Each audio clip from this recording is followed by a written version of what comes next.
বন্ধুরা, আজ আমরা পোকা দমনের একটি নতুন টেকনিক সম্পর্কে জানব। এটা ইকো ইঞ্জিনিয়ারিং বা ইকোলজিক্যাল ইঞ্জিনিয়ারিং। এটা এমন একটি পদ্ধতি যেখানে প্রকৌশল প্রযুক্তি ও জীব প্রযুক্তির সমন্বয় করে পোকা দমন, উদ্ভিদ ও প্রাণীকুলের সংরক্ষণ ও জীব বৈচিত্র্য রক্ষা করা যায়। ফলে উপকারী পোকামাকড়ের খাদ্য ও আশ্রয়ের উৎস বৃদ্ধি পায় এবং পরিবেশগত ভারসাম্যতা রক্ষা হয়। ক্ষতিকর পোকা দমন করা যায়।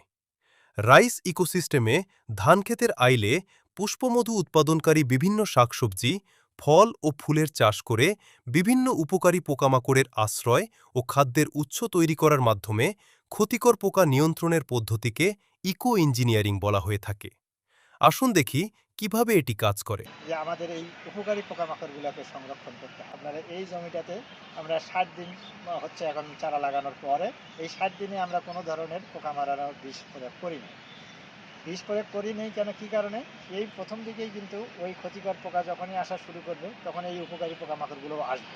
তাহলে এই উপকারী পোকামাকড়গুলো যাতে মারা না যায়, সেগুলো যাতে তাদের বংশ বিস্তার করতে পারে এবং বংশ বিস্তার করে যাতে তারা ওই ক্ষতিকর পোকার ক্ষতির মাত্রাটাকে কমাইতে পারে, এই জন্য তাদেরকে সংরক্ষণের আমরা এখানে ব্যবস্থা করে রাখছি, যে আমরা বিষ প্রয়োগ করি না।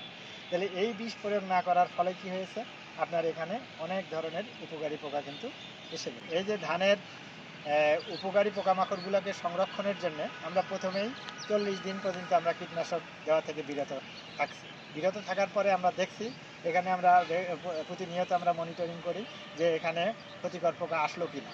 তাহলে আমরা দেখতেছি যে ক্ষতিকর পোকা যে পরিমাণ আসছে তা ধানের ক্ষতি করতে পারবে না, বরং পাশাপাশি অনেক উপকারী পোকা এখানে আশ্রয় গ্রহণ করছে। কোথায় আশ্রয় গ্রহণ করছে? এই তাদের আশ্রয় নেওয়ার জন্য আমরা এখানে এই যে ধানের আইলে ফুলের গাছ লাগাই দিয়েছি। তাহলে এটাকে কীটতত্ত্ব ভাষায় ইকো ইঞ্জিনিয়ারিং বলা হয়।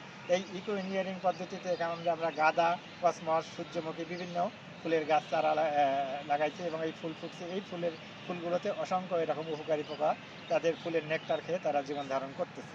আর যখনই কোনো ক্ষতিকর পোকায় ধান খেতে আসবে তখন এই ফুলের গাছে যে উপকারী পোকামাকড়গুলো আছে তারা বুঝতে পারবে যে এখানে ওই ক্ষতিকর পোকাটা আছে এবং যে ক্ষতিকর পোকার উপর ওই ডিম দিতে হবে, তাহলে ওটা সে নির্দিষ্টভাবে ওই উপকারী পোকাটা ওই ক্ষতিকর পোকার উপরে গিয়ে ডিমের উপরে গিয়ে সে ডিম দিবে এবং ওই ক্ষতিকর পোকার আসার আগে তারা যদি খেয়ে বেঁচে বাঁচতে পারে।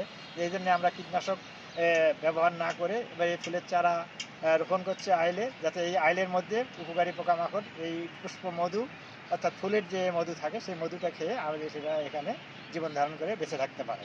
আর যখনই কোনো ক্ষতিকর পোকা ধান খেতে আসবে, উপকারী পোকা এই ফুলের গাছ থেকে গিয়ে তাদেরকে ধরে খাবে অথবা তাদের ডিমের উপর তাদের ডিম দিয়ে এই ক্ষতিকর পোকাকে ধ্বংস করবে। এভাবেই কিন্তু প্রাকৃতিকভাবেই আমরা এখানে এটাকে